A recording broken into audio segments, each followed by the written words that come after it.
Yeah. Thank you.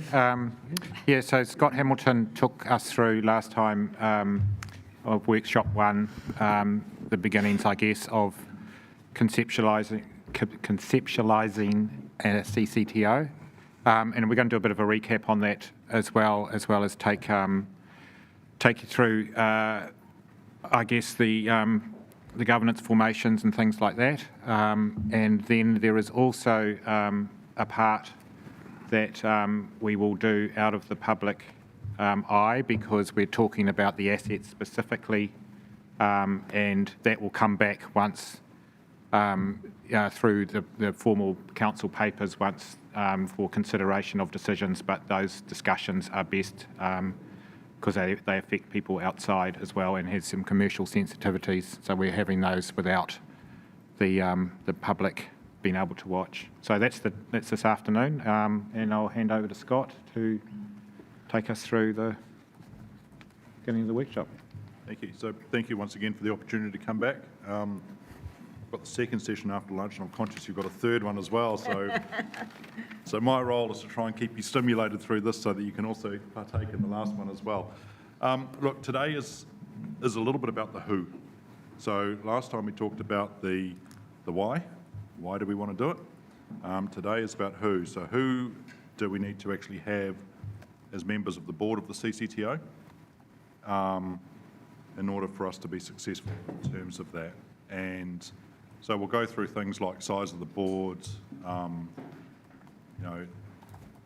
decisions around board membership, some of the principles that we want to point in there. How do we appoint the board members? So we'll walk our way through that, and we'll seek some feedback on some of those. We'll give you examples from other councils in terms of what they've done, so that you can see and go, yes, okay, that's great, but actually in our case, we're Napier, we want to do it this way. So that's kind of the key piece. So today, we'll do a little recap of that first session. We'll very quickly look at the commercial assets. We'll go into the governance piece, we'll look at the name, we'll look at the deeper dive on the assets, and that latter part is really where the commercial sensitivity sits in terms of that, and then we'll recap in terms of next steps so that we know where we're actually going.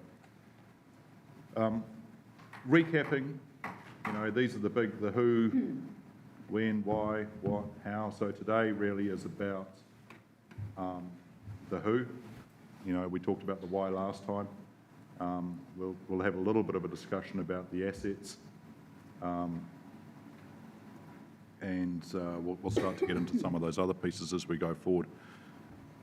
We used this illustration last time, which was how do we get to the airport, and there were multiple different ways, and sometimes it's not the quickest way, and really that was what last time was all about. It was, okay, we know where we want to go, we've decided what are some of the principles or some of the factors we want to consider on the way there. Now this is about trying to find out who's going to drive the vehicle and who's going to hold the map, if you kind of think of it in that way. And so this is about, okay, who's going to be on your board to give you the guidance around that governance and other bits and pieces, and who's going to help us in terms of that process. So this is what this workshop is. A quick recap of last time, some of the key points, and appreciating that this is going to come back to you, because one of the objectives that we have here is to try and create a statement of expectations that we can deliver out. So some of these bullet points are some of the themes that came out of last time, and they will come back to you in the form of a draft statement of expectations, which is what council will consider. But again, just looking at some of these principles that came out last time, an intergenerational portfolio of investment assets for the ratepayers' benefit, seeded with some existing council assets. We want to protect the value through consideration of strategic asset status. Now, we haven't done that yet, but that's part of that process. There are cash targets per the long-term plan, noting the economic conditions, but we want to try and get long-term growth and cash income to the council and resilience out of this. It is a commercial focus for the CCTO. Council's role is to deliver well-beings. So in other words, if council gets the cash, council delivers well-beings. Investments consider, this is badly worded, but investments consider negative impact on well-being. So in other words, if they've got negative impacts, you don't do them. We didn't set negative aspirations on it, but that was one of the stakes in the ground. Responsible investments would benchmark around organisations like the New Zealand Super Fund. No surprises is a two-way thing. So it's council to the CCTO and CCTO to the council. Structured communication through presentations back to council as part of that process. And this ultimately allows those presentations to be heard by the community as well as part of that. How do you keep the community engaged? The CCTO's, I guess, expertise that we're starting to talk about today have the capability to act as some form of advisory support for council on other matters as well. So if you've got the skills in-house, use them. And we want the entity to try and work towards a respected investment partner status. So those were some of the principles that we came up with last time. Thanks. Just in terms of the responsible investment, we talked about sort of ethical investment, Yes. didn't we? Not, alcohol, tobacco, gambling, all that sort of thing. Are we going to be specifying those, or is that up to the board itself? So there's two parts to that in terms of that answer. I guess as a baseline, what we've talked about in the last meeting was where the New Zealand Super Fund sits as a benchmark. And then within things like, and we can talk a little bit about this later in the asset piece, but when you get into investments, new investments, then you do look at things like whether you want to have tobacco or alcohol or other things, and that becomes part of your responsible investment or potentially your excluded investments. And that sits inside what's known as your SIPO, which is your investment performance and objectives, Okay. policy and objectives, sorry. And then at a high level, we've kind of identified some of the commercial assets, and we'll go into a deeper dive into this later on. But I guess when we start to talk about today, thinking about the roles and the functions and the skills of the directors, think about the purpose that we've kind of outlined last time. Think about the nature of the assets that we're considering here. And then that will help us in terms of that journey of where we get to. So now we get into the piece which I guess is the discussion in the workshop part one, which is the who. So who's driving and who's got the map effectively, just to try and look at that. And again, what are we trying to create here? This is not a decision process, this is a workshop. Ultimately where we want to get to is, in conjunction with our draft statement of expectations, we want to also try and create a appointments policy of some type. And so, all of these things that we're going to talk about this afternoon end up in some shape or form around your appointments policy. And the combination of those two ultimately end up with your ability to go out there and try and find the right people. So if we look at other organisations, these are 1, 2, 3, 4, 5, and I've put Napier City on the bottom with some question marks on it. There's about 7 or 8 investment council-controlled organisations up there. Each of them are different in terms of the assets that they hold. Each of them are different in terms of the size of the fund. So the biggest ones are Bay of Plenty and Christchurch in terms of assets. They're about $3 billion of net assets each. And I guess towards the smaller end is where we sit, at about $200 million of net assets on day one. Some of those organisations too, and if you look at Auckland with its future fund where they're going at the moment, or you look at New Plymouth with its fund, they only hold one type of asset, and that asset is not really affiliated with the council. It's just managed funds. Whereas what you have is you've actually got assets which are actually quite aligned to what you do. They have been your assets for a long time, and they're all domiciled within your city. No, sorry. Is there a range of pay structures as well? That There is. varies from the size of the portfolio, and There is. so we will be limited with how much money we've set aside, I assume. Yeah, look, ultimately one of the parts that we'll discuss today is how do we remunerate the directors that sit inside there as well, because that is important. But I guess the key principles that you can see out of this is that boards are normally they're predominantly in that kind of 4 to 5 size. And so indicatively, we'll talk a little bit about a board of 5. Some of them have gone fully independent in terms of these. Some haven't, and we'll have a discussion next about whether independence or not is the right process. There are some common things, though. They tend to have a majority independent board, and they tend to have an independent chair. So I guess if we take a couple of things out of this slide, those are the principles that we see from, not just from the benchmark, but actually from everybody in terms of what is out there. Okay. Now, what I've done here is I've kind of tried to give, I guess, an outline in terms of where we could be. And each of the time there was a couple of little red dots is probably those key kind of discussion points that we really need to think about. So as a possible structure, I've put up here that we could have a board of 5, which is an independent chair, 2 independent directors, and then 2 council representatives. Is that elected members? They can be elected members or they can be staff. Again, this is a governance thing, so it's normally elected members that sit there because you are here as governors of the organisation in terms of the council. So if we just hit the right-hand side first, I guess the objectives then, independent majority, recognising that we have a diverse set of assets and we want to get a diverse set of skills onto that board.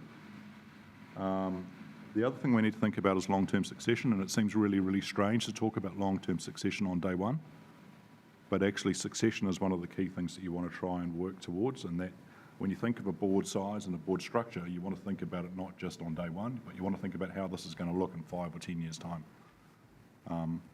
It's not that we're appointing people for 5 or 10 years, but it's basically we're thinking about the structure as being, if you've got an intergenerational set of assets that you want to create a structure that you're not going back and changing in 2 years' time, and changing again in 2 years' time, and changing again in 2 years' time. So look, why have council representatives on there? One, these are council assets. You know, these are your assets that you own on day one. And so therefore, you know, having that understanding of council assets is important. This is a new organisation and you want to develop trust and confidence between the organisation and yourselves. And sometimes having your own representative sitting on that board gives you that linkage, gives you that piece there. There's a little bit of an education for the independent directors. They want to know the history of where some of these assets have come from. You know, and so therefore having that representation from inside council is important.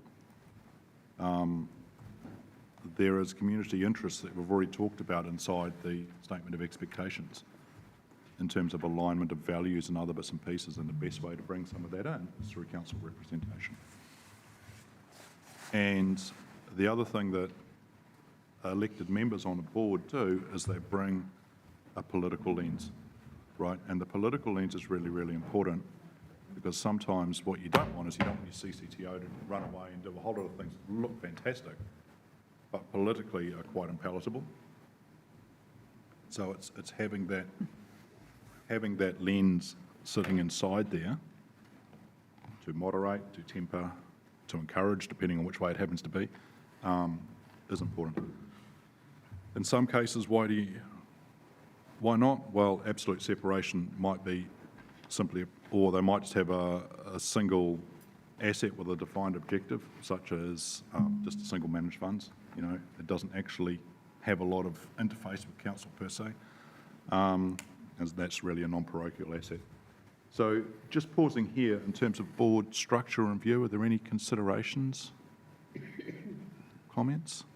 Could people come on just for a specific issue, perhaps, and then go off, kind of thing? If something's, you know, a really political hot potato kind of thing, to co-opt an elected member? Do any of them do anything like that? They tend not to do that because what you're creating here is you're creating a board of a company, and so that board has the responsibility to go out there and look after those assets. You delegate them a responsibility, but part of, in the same way that we've just talked about the process you're going through with regards to your regional park, you know, any consideration that a CCTO undertakes will go through a process of consideration, and that may involve socialising something with the council, in which case you would be getting the opinion of other elected members, particularly those that have a very, very strong view on certain things. You know, you want to try and make sure that you manage, stakeholder management means you get the views of multiple people. So you tend to have quite you go for a structured board. The way that they then operate, yes, they may go and talk to others as part of a process, but the decision process sits within a group. I'd just make the comment that I think you've identified the things, and I know, because I've looked at your next slide, Yep. that you're talking about skills matrix and those sorts of things. So, you know, I think you've identified the key parts to the structure.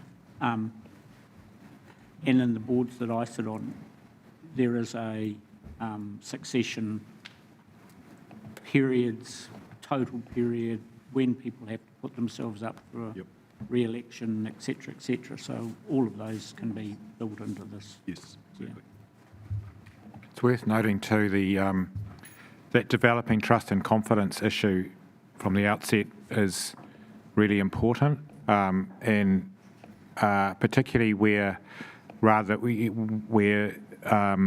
the asset base for us is largely land, and if you know, as we discussed last time, there's some risk associated with that, and so if you're looking to change what is a very long tradition, say, and diversify that portfolio, you need to do that with the confidence of the council and the community at the outset. So that first period is quite important in terms of the relationship with the council.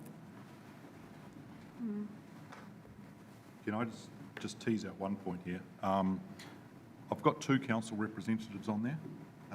The reason that I think the 2 council representatives works well is that when they come back into an audience like this, there are 2 of them that have actually been on that board as opposed to just 1. And of course, if you then go to 3 and you want to keep a majority, then you're starting to talk about a board of 7. So for me, having 2 representatives there is actually quite an important thing. And the other thing is too, that when you think about succession, it's not just succession of your independents, but it's succession of those who are the representative from inside as well. And so, you know, having something where you lose the one person that's got all the knowledge and there's only one of them, then all of a sudden the new person comes in and they don't have that. So really the recommendation from my perspective and what I've seen work well, and I've worked with organisations where there's been 3 representatives in council. There's a lot, Christchurch City Holdings is a good example that just has the 2. And I know, Richard, you know, they possibly aren't the best example of what's worked well recently, but, you know, that having 2 representatives there consistently is a core piece. And I think having 2 is significantly better than having 1, particularly if you start thinking about succession. One of the things I've been thinking of with structure, the SOE and appointment policy stuff is the type of threshold for decisions. I don't know if it's a normal thing in a investment arm or holdings company, but you know, like I know there's environmental boards where the makeup and the structure of the board says that they have to aim for like consensus decision making or you know, like a 70%, 75% or whatever, yes, that kind of thing. And I can imagine that sort of target or putting a line in the sand on that sort of stuff would probably attract a certain applicant or directors, etc. Is that something that's common practice in this kind of area, or? Yeah, so look, those things are, what you're talking about there is effectively then consensus inside the board. Yeah, absolutely. So that's not necessarily what's in here, because this is about the appointment process to the board.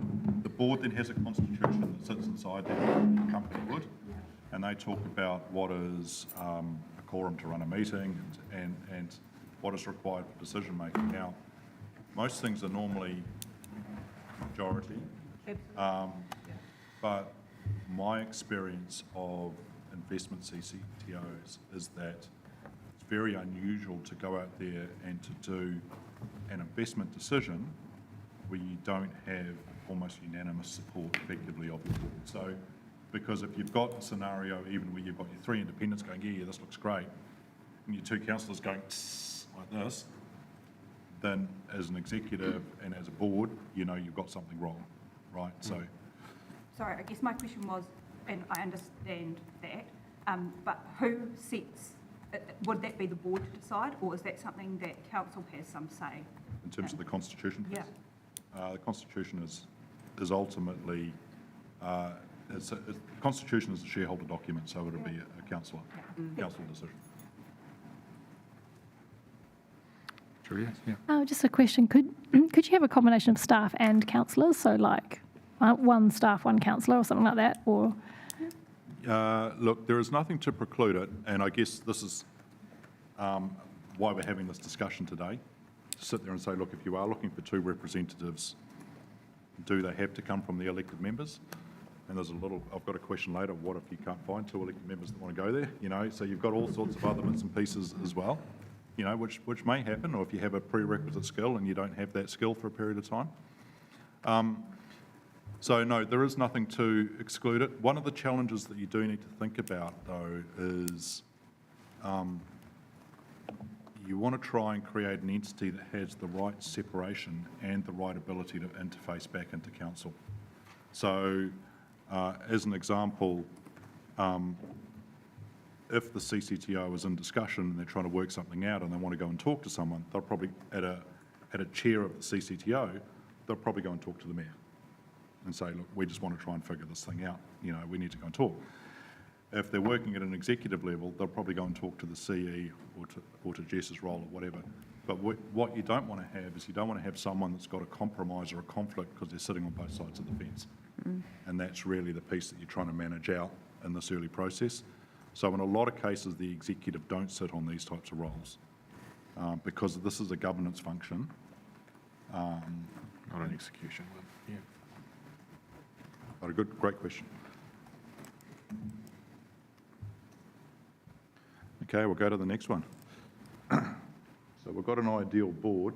So in terms of prerequisite skills, I guess there are some core things that we want to see in all directors. We want to see that they're nice people. There's a very, very, very simple thing. We want to see that they're eligible to be directors, so that they're not a confirmed bankrupt. Well, that would be the top one. Or they're not under 16 or any of those other things, so that they can't actually be eligible anyway. But, sound judgments, good integrity, all of those, good standing in the community, all of those, governance experience, because why would you put them up if they didn't have some of those things?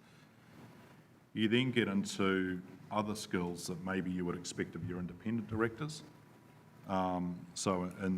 As an example, I've put down here, we'd want to see independent directors who have got recent executive or governance and significant investment in property companies, because, and the reason we've put property there at the moment is that the vast majority of assets of this council on day one are land-based assets. And you want that to be of a reasonable size. So someone who subdivided the backyard of their house is perhaps not necessarily a property developer, or having some of those skills but maybe they've done that in an executive job, that's great. So that's one part. And then now, in a lot of other investment CCOs, they actually talk a lot about trying to have accounting and legal or property or investment skills, and they kind of get into that level of detail. I haven't gone there in this case, because on day one, all of the assets are actually looked after by council anyway. You've got this entity out on the side that's doing the management of those assets, but if you think of the accounting of those assets and all the rest of it, it's still actually done in-house. So you don't necessarily need to fill it up with lawyers and accountants and all those other bits and pieces. It's what are you functionally trying to achieve on day one? And this might be something you change over time. That's Rhonda. Does the independent directors, are they normally local? They don't have to be. In some cases, Yeah. it's good. But what's, you've obviously seen, is it Yep. common for them to be out of town? Obviously, it costs more to bring them in and, well, I don't know. You end up flying them in. And look, it changes over time. And if I take my experience with Quayside, when I turned up, all of my directors were local. They were all within the region, anyway, within the broader region. When I exited, I had 1 out of 4 independents who still lived in the region. So, you start to, over time, as you get more confidence, becomes more important about the skills. I think, and we'll talk a little bit about this later, in terms of local representation. And there is a question on that which we'll come into, which is around, okay, on day one, how important are some of those things? And so it's a local versus, you do get local and skills as well, don't get me wrong. But say with some land expertise, given we've got so much land, it's going to be hard to get quality directors that haven't got a conflict, that are local, for example. So if you want that specific skill set, you may have to be flexible around it not being within the bay. You can meet online too, that's very common, isn't it? Yeah, look, absolutely. So, look, they don't have to fly in for every meeting, and they can do calls at other times, absolutely. You generally find, though, for board meetings that people do tend to come together. The whites of the eyes are always good to see. The second part in here is council directors. So what prerequisite skills do we expect of council or directors? And I've nicked this one off my former council, and I know they have changed. So they have a requirement that actually someone has been there for at least a term on council as part. It used to be that actually they had to have some prerequisite business skills. But I guess if you're looking at a lot of the business skills to come predominantly from your externals, and that's why they're there, those investment skills, then really what you want is, yes, enough investment knowledge so that they're comfortable at the table, but actually you need some strong political skills, because the understanding of this environment is one of the key things that they are bringing back in.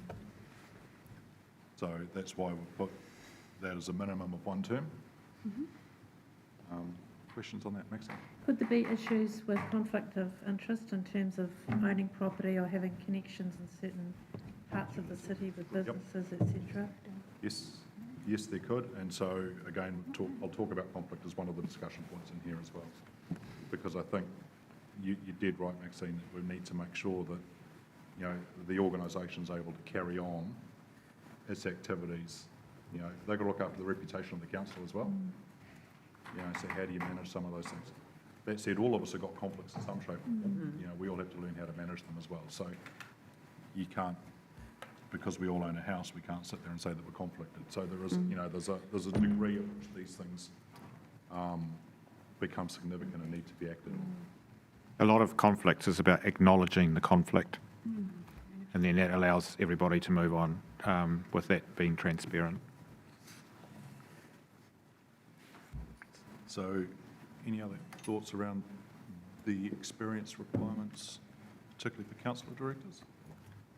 Can I just, through you, Madam Mayor, just clarify, are you suggesting a change to the all directors must, to have something specific for elected member appointments?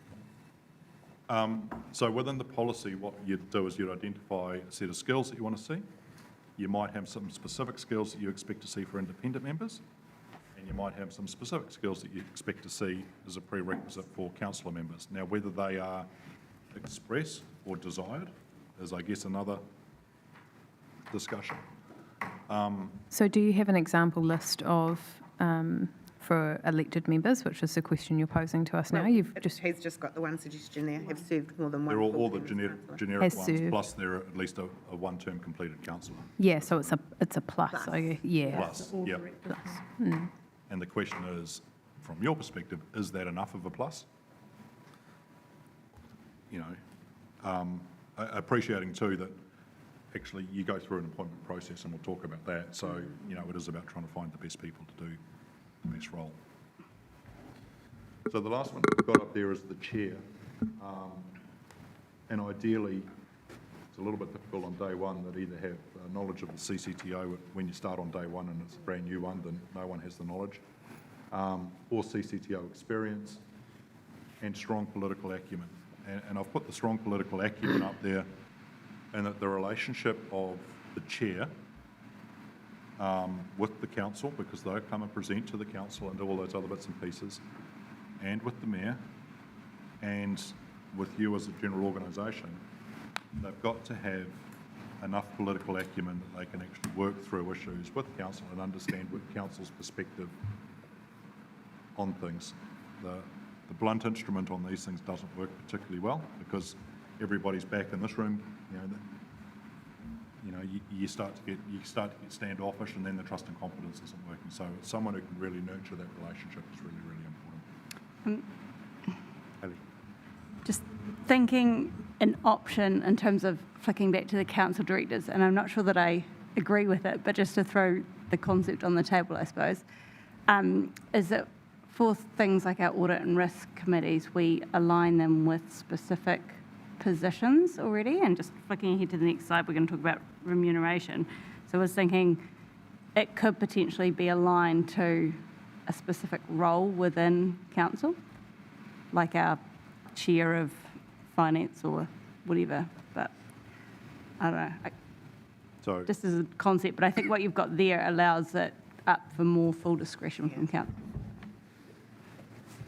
So what I've seen in most appointment policies from others is that they are not necessarily linked to other roles, because if you are audit chair, you might be a really, really good accountant, but accountants might not be the most exciting. Sorry, I'm an accountant, so I can say this. Accountants might not be the most exciting people to have on an investment company if all they are is just a really good auditor.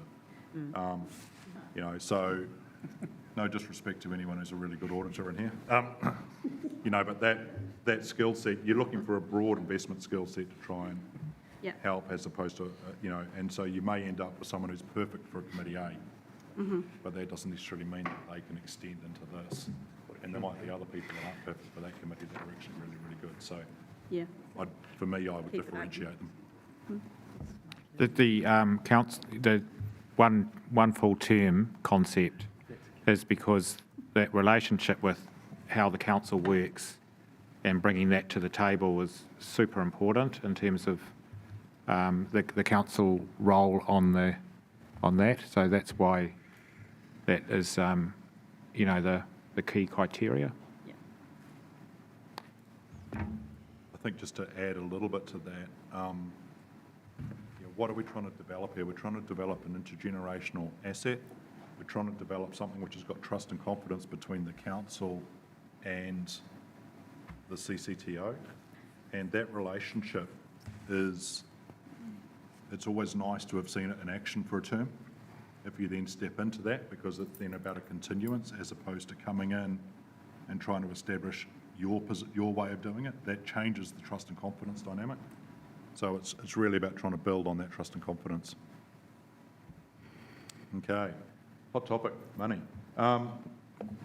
Standard practice, so council as the shareholder sets the size of the remuneration pool for the directors. That is the way that it works for every company.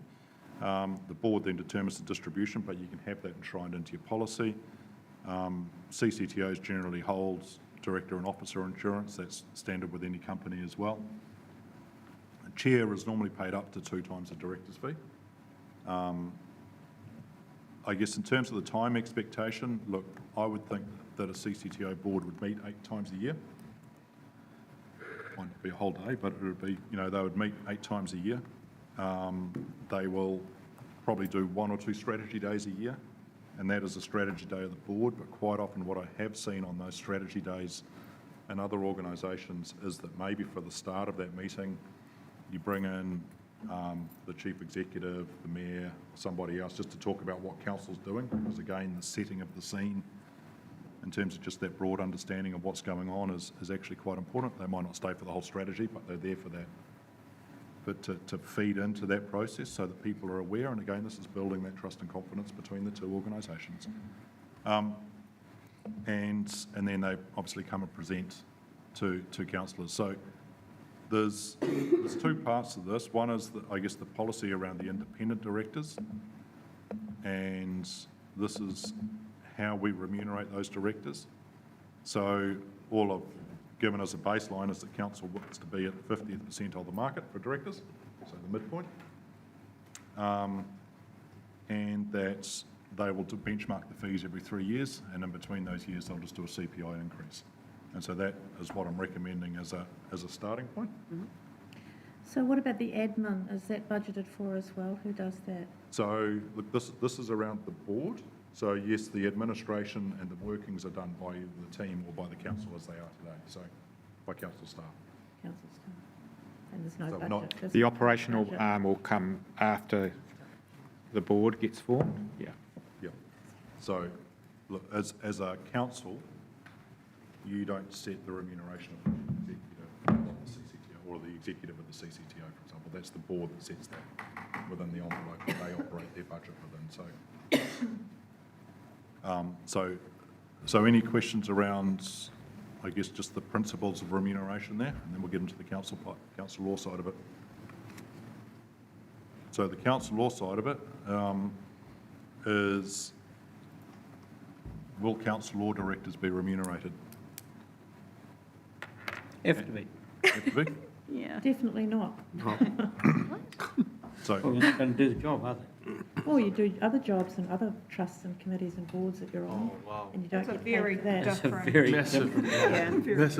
Yeah. Would you like to hear what others have done? Yeah, absolutely. because- Yeah. So this is a separate legal entity to council. So any remuneration would not come out of the allocated annual councillor pool. So it would be remuneration coming from this entity going to the councillors that are on that board. Yeah. So the standard practice is there that the council as the shareholder sets the remuneration pool, yep. and so all directors would be paid out of that pool. So let me talk to the examples that are around Yeah. the country, because there are multiple different examples. The one extreme is Quayside. And in that instance, council or directors are remunerated the same as independent directors. Okay, so that is, you have examples like CCHL, where council or directors are not remunerated, but actually the CCTO pays the council a remuneration fee equivalent. But for you guys, when effectively these are your assets, you'd be paying yourself, it doesn't really. HBRIC doesn't remunerate their council or directors. But I think in a lot of cases, they are kind of in the similar way that you have higher benefits for committee chairs and other bits and pieces. They maybe capture it through those. So now that doesn't mean that any of those are the right or wrong answer. The questions that we want to consider is it a full remuneration? Is it a partial remuneration of your independence? Because the skill set is it the same skill set you want them to bring? Or is it no remuneration? And so, Question, is there a liability that sits with them that would be the same as the other board members? there is a liability that sits with being a director of any company, and that's why you have the directors and officers insurance that sits there to cover that. As you know, with everything, it doesn't cover all things, like health and safety risks and those types of things tend to be uninsurable for the greater part. And so obviously the obligation on all directors to make sure that everything's done in a proper way, but the CCTO can indemnify for those types of things too. So there's different models that do sit inside there. Do they get a set amount, or are they paid per meeting? How do you ensure that people turn up? No, they are actually paid a set amount. Yeah. They're professionals at a level where they're going to turn up. So I'm talking haven't- about the councillor people too.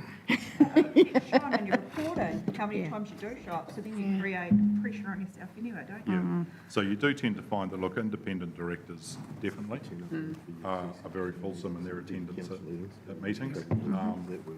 And look, for them, it's a matter of professional integrity. Yeah. Which it should be for us too. Which, I'm not saying that it's not. So look, that process sits there. There is a question as to whether, and just to give you an example, independent directors, if I come back to most of these others, Even at the kind of the smaller end size, an independent director is probably 35 to 40K, right, as a base director fee. So a chair would be 70 or thereabouts.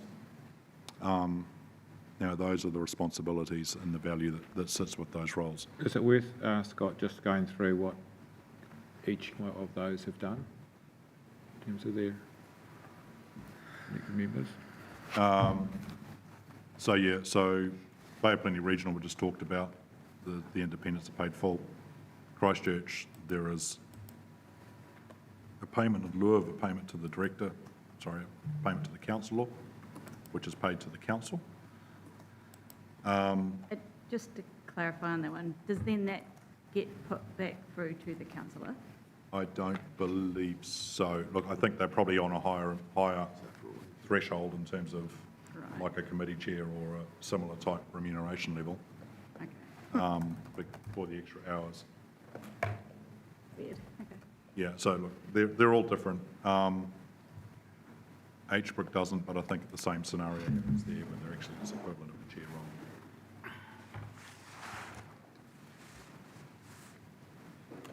Some of the comments we got when the plan went out for consultation was, oh, it should be done in-house, basically. We shouldn't have to pay anybody extra for that. People often say they think we're paid too much from the ratepayers, and of course we don't. None of our pay comes from the ratepayers. But this pay would really come from the ratepayers. And I think it just might perhaps, I don't think it's a good idea, to be honest, to pay on top of our councillor salary, to pay certainly the amount that the other directors are getting anyway. Yep. Yes. I think given the responsibility of the role, definitely need to be paid in some way, just to ensure that people actually do turn up and do take it seriously. Yep. Are we not currently covering that role for a better term? Those assets currently come under council. Yes. We're the directors of that. So we're currently doing that. So I hear what Juliette's saying, but because you head off to the side, but suddenly it becomes a more important role. I don't quite get it because I think a base rate councillor, and correct me wrong here, gets paid into the maybe mid-40s. And on the face of it, and I know there's more to it than that, 8 days a year you can make 35,000, which you were being charged to do that job now. I don't quite see how it all slots in. You're changing the purpose of the asset, though. Yeah. So at the moment, the way that we're governing the asset, we're not asking it to perform in the particular way that we would ask of the CCTO. We're not asking for a return. Yeah, we're not asking for a return. We're not. But that's a current choice we're making. We could have been making that in-house though. Sure, but we haven't. Yeah, we're not We've doing decided that to do job. this instead. So you've got to look at the context, I suppose. If we of were what we're currently proposing. Yeah. If in a perfect world, that would be true. But at the moment, I think we're in a management of the asset focus, and we want to move it to strategic management. And I get that. that will require a lot of effort and thinking, and I guess probably a different, a much more single-focused approach to doing it. But yes, technically the responsibility is no different, but I think the effort and energy put in is substantially different. Yeah. Sorry, Nigel, your comment? Yeah, can you hear me? Yep. Yeah. Okay. My point has just been covered, actually, is we're actually asking these directors to deliver and operate in a different way to what we have been operating, and we're seeking long-term sustainable returns from these investments. So therefore, we're after a different mindset. The other two questions, I think, to change the perspective, Scott, is can you just outline the information packs? Somebody's already mentioned 8 days a year, but it's not 8 days a year. The information packs and the thinking processes that these directors will go through are significantly more than 8 days' time in a year. So perhaps, Scott, if you can just elaborate a bit more on the workload. And the third question I had was around the remuneration. what is the benchmarking process that you use? Is it the Directors Institute benchmarking survey, or is it another process you use to determine the annual amounts? So, look, you've got multiple questions in there, but I guess first and foremost, I'll start with the last one, which is the easy one.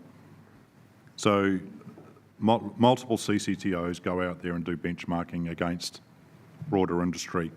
I think for you, the easiest thing to do is to benchmark it against other CCTOs and actually just sit there, because that's quite easy. It's all public information. You don't need to go out there and pay a whole lot of other parties to do that work for you. So, you know, I think for the vast majority of these organisations, that 35 to 40K is kind of the benchmark at where you'd start, and I'd just encourage you to keep looking at those, taking into account that the likes of a Quayside or a CCHL is a significantly bigger organisation, and you know, you really want to look at the nature of the assets that you have and the skill set that you want to try and require to use that as your benchmark process. In terms of the time, I know the IOD always recommends that for every 1 hour of board meeting, you do 2 hour of preparation. So yes, you know, you're there for, and I don't think that equates to 24 days, you know, because on a board day, yes, you've got time flying in and flying out and all the rest of it, but you are probably asking your independents for, I think, 16 to 20 days. You know, and it might be not fully made up time, but it's equivalent in there. So, you know, there is, for those that are councillors, obviously you're not sacrificing a day when the CCTO comes to present to council, because you're already here on the other side of the table anyway. But, you know, there should still be a good, you know, for a councillor, probably, you know, 12 days of commitment that sits there with these types of roles. It'll be less, I think, than what an independent has, because they've got travel and other requirements that go with it too. And potentially they look at some of these other things in a deeper skill, in it through a different set of eyes, because they're looking at it from the investment side first and foremost, whereas you will come first and foremost probably from the council side. Yes, it'd be great if you bring the investment piece too, but we can't always guarantee that we'll get the skills around the table. Hayley? My understanding is a lot of the remuneration in these roles is to reflect the level of responsibility and, the word's just gone out of my head, the liability that people have, unless we're going to, like, is there a way that we could set a different standard for the liability for councillors if we were to? No, So they're all going to have the same level of liability and responsibility? Yeah, look, so as a director of a company, you're a joint director with everybody else. Yeah. Yes, around the table, everybody brings different skills. Yeah. But actually, the decision of a company is the decision of the board. Yep. Yep. So from my perspective, I think they do need to be remunerated, but at a lower level than the independents. And then it's whether it's a model whereby it does sit within the council, budgets, and they get a higher duties allowance type scenario, or whether it is something that is coming directly from the CCTO. Yep. So Okay, well, I don't really have an opinion on what that looks like. well, we can take that away, because I think, again, today is about a workshop of, okay, let's bring the ideas in. What we'll do is we'll do a little bit of an exercise around where perhaps a happy midpoint sits in there, so that we can then bring that back and reflect that into the next meeting.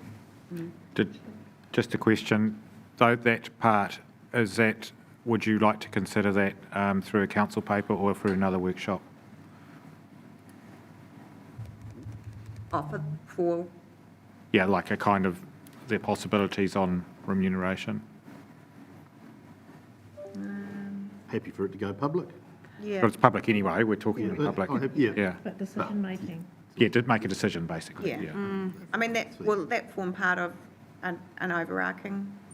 Oh, yeah, I'm just Okay. just wondering whether we want to, re-workshop that further, or if, I think come up with an option. yeah, And we can, debate that's that. helpful, thank you. Yeah. Okay. Scott, can I just ask a question in the spirit of putting all sort of options on the table.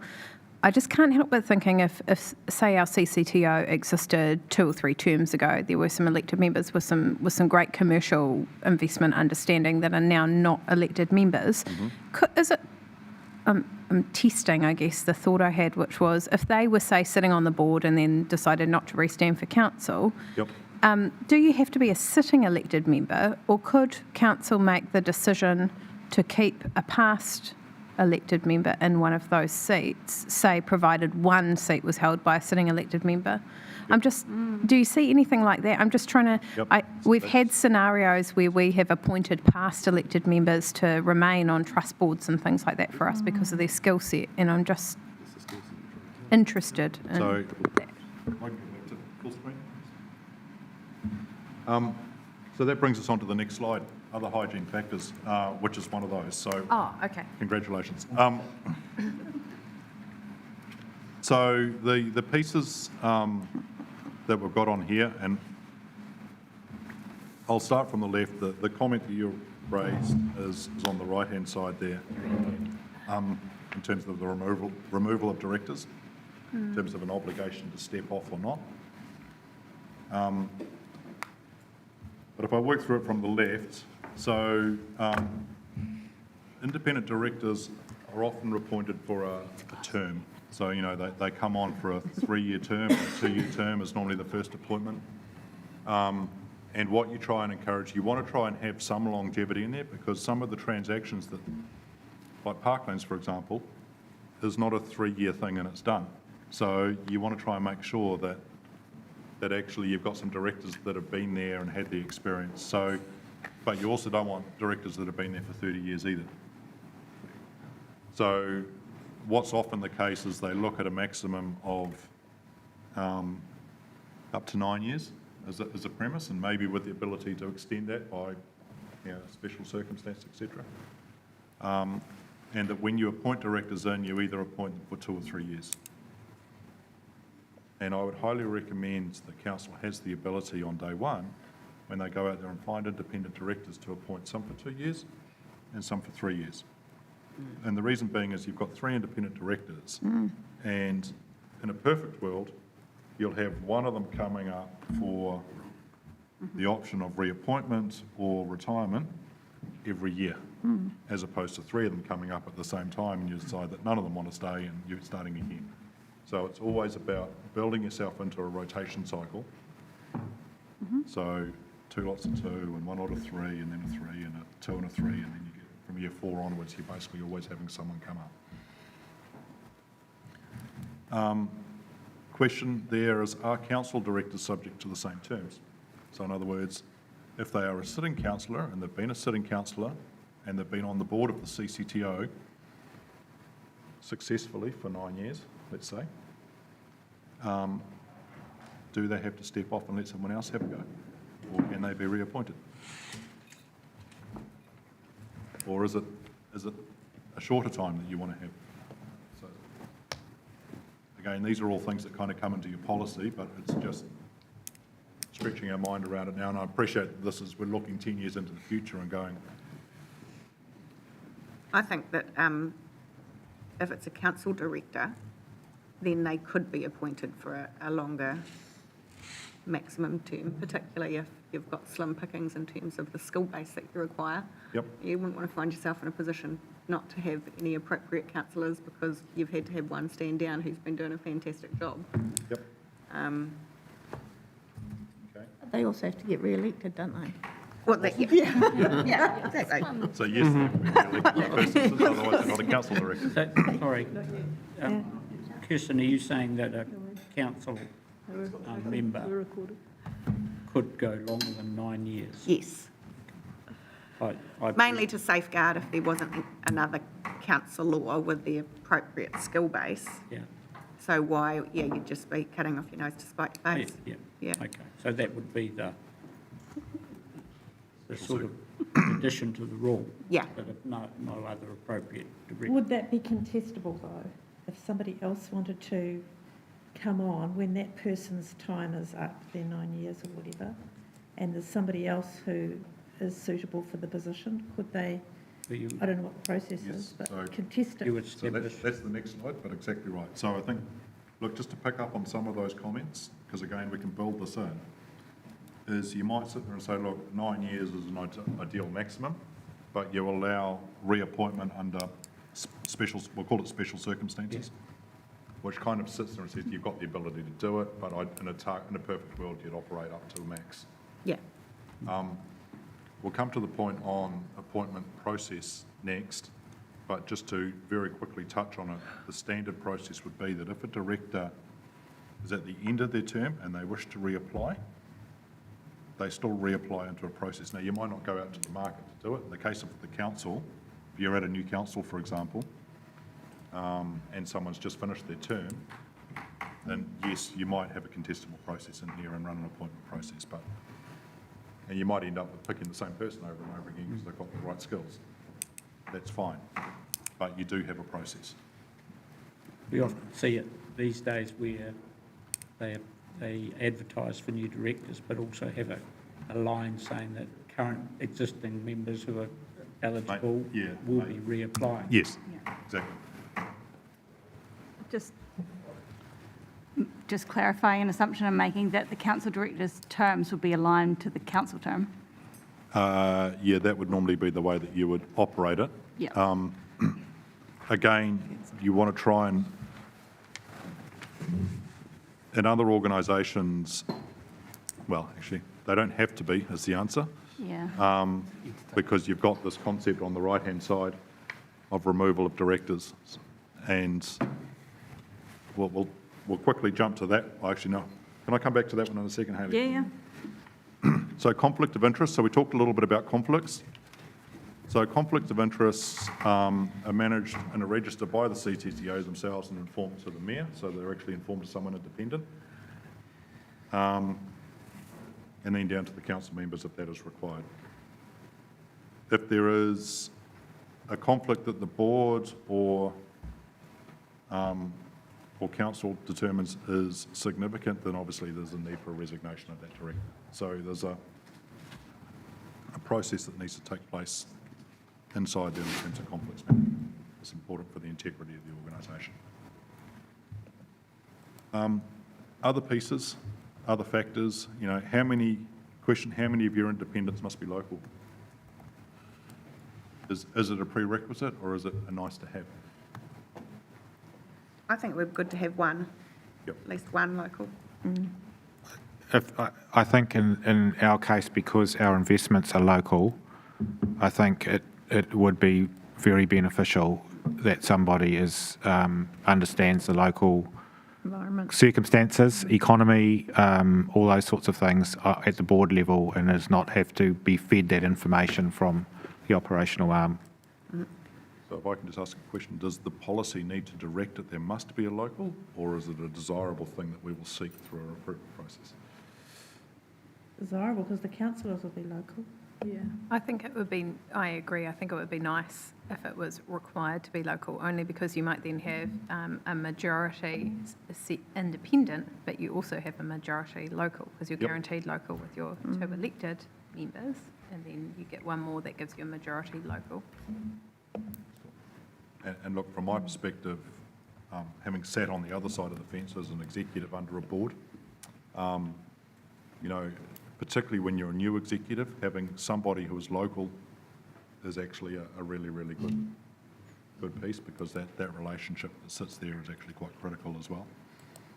So, yeah, Local knowledge is really important.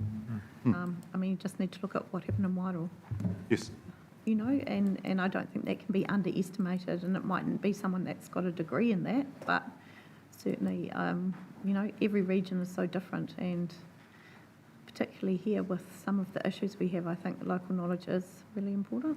cool. Okay.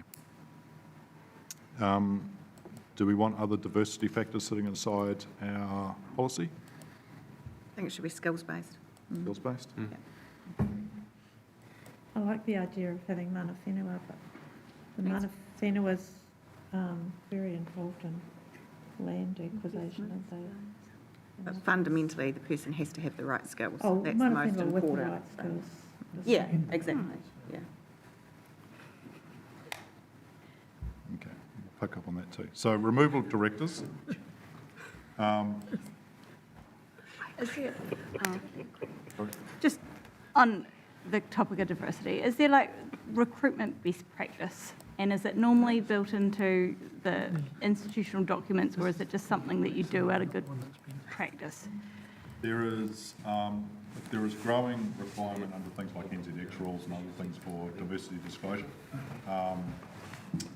And so it is, look, it's becoming best practice anyway, I think, is the point that you probably want to look at. To pick up on the mana whenua piece, I think any transaction that you do, you'd expect a consultation process if it is a mana whenua type transaction with mana whenua anyway. That doesn't necessarily mean you have to have them inside the board. Do any boards require mana whenua?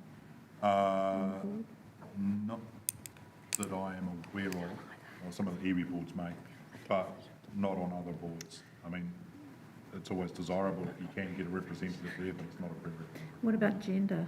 Are any of them all male or female? Again, if you look at the NZX companies, so the listed companies, they have targets that they want to try and achieve, but they are kind of long-term targets. Again, they're skills-based first. I think it just doesn't look good if it's all men. I agree with that, and I don't... Doesn't look good if it's all women. I don't think that you would be in that. I think you'll end up with a mixed board Could be anyway. the opposite. Because again, when you think of the recruitment process or the appointment process, particularly when you're at this early stage, Yeah. you know, you're going to look at the board as a blend and a mix and go, okay, have we got the right blend of skills? Yeah. Have we got the right blend of diversity of thought? That probably also gives you the right blend of diversity of gender and other things as well. So you do get that. If I can just add to that, I honestly think that, you know, you want to really have the right people at that front end, because the big strategic pieces will happen up the front at the beginning, and then, you know, the once it's set in its tracks, it's a different matter. But at the beginning, you really do want to have the skills that you're looking for to be able to manage your assets and reposition them as, you know, for the future that like we want to. Otherwise, you won't realise that goal. Yeah. I think just the current best practice of governance in these boards is that diversity of thought is one of the key attributes to making good decision making. So I think it's kind of best practice anyway, but it would be quite interesting to see if we could have, rather than a hard target, because I find those quite clunky, when we're doing our recruitment, that's part of a principle or a preference that we have a good range of diversity of views and understanding. I don't think it needs to be something that's formalised though, and I think it's just something that would be a natural part of the recruitment process, that you would be ensuring that there's diversity of thought and skills around the table. So I wouldn't want to see it actually formally written into any of the Policy, yep. Yeah. No, that's cool. Okay, conscious that we've got plenty to Yeah. discuss. Yeah, I'll we move need to keep forward. moving. Removal of directors, so the objective, I guess, a council director, if they are no longer elected to council, expectations is that they would step off the board. Yep. Doesn't mean they can't come back as an independent, but there's a question for you in terms of an independent. Is an independent someone, like if Richard happened to just leave council and then apply to be an independent director, is he deemed to be independent? He's not leaving council, but, you know, that's just the, you know, there are some things which other entities would sit there and say, look, anybody who's been a past executive in the last year or two, or a councillor stepping off, isn't independent straight away because they've come with all of this knowledge and process. And look, we'll work that into the next document. And that, look, council has the ability to remove without compensation, just write that into the document. Board performance. Expectations that the board would actually do reviews, internal reviews annually, maybe third-party reviews every 3 years. They're just good practice things. And managing issues, so the primary relationship of the CCTO chair is with the mayor, and the primary relationship of the executive tends to be with the executive or with Jess as a good involved in terms of that relationship piece. Excellent. Okay, this is the last slide on this part of the process, so we are getting to the end, people. Well done. This is now the appointment process. This is the process we go through to select people. So all the rest of it has been around the size of the board. So council, as the shareholder, is responsible for approving any appointment to the board. Many other councils actually create a panel who then go through and do all the interviews and all the rest of it, and then make the recommendation up to council. Example is the Regional Council in the Bay of Plenty, which I sat under. They had an external, which could be a member of the Institute of Directors potentially. One of the independents on the CCTO, quite often the chair. It's a little bit difficult on day one because you don't have one of those, but that's okay. And a councillor or similar. And so they become your interviewing panel. They then recommend up to council the best candidate. And obviously in that process, a little bit difficult on day one, but once you get into the entity moving forward, you know, they will talk with the CCTO, make sure they've got the right skills that they need, what is the gap that exists today, so that you start to fill some of those gaps as part of that process. And what we've seen is in many cases that actually that same panel operates the process of the interview of the councillors, because you might end up with 6 or 8 of your councillors that want to go for 2 positions or 1 position. So how do you then do that process? And maybe in that case, the councillor doesn't sit as part of that panel because then it's, you know, it becomes a political discussion for them around the table, that independence piece. So because that's kind of the way that I would recommend that you consider it. Is there any thoughts or discussions around that? So I think you used the same panel, but the point you raised there was if there's a council member on that panel and you're interviewing 5 other councillors, who would you substitute? Oh, you might just leave it as 2. Just leave it at 2, or perhaps bring another director, like from the institute or something? Yeah, potentially you could bring another one in. I mean, obviously it costs you more money if you you're holding someone from outside, but you could either run it with 2, or if you think you need a 3rd, then bring a 3rd if it's, if it's a significant discussion. Yep. But I think keeping the independence is the important piece. There's jobs for the boys or jobs for the girls is kind of the way that these used to be appointed, but we're no longer, I don't think, in that type of environment these days, and I think it's good just to have that independence, particularly if you then look at how the relationship sits between the CCTO and the staff, or the CCTO and the council, or the CCTO and the mayor, as the case may be. And the last question is, what if nobody puts their hand up from inside council? Do you run with a board of 3 or 4, or do you put another independent in? I mean, I'm assuming that this won't happen, but you never know. You never know.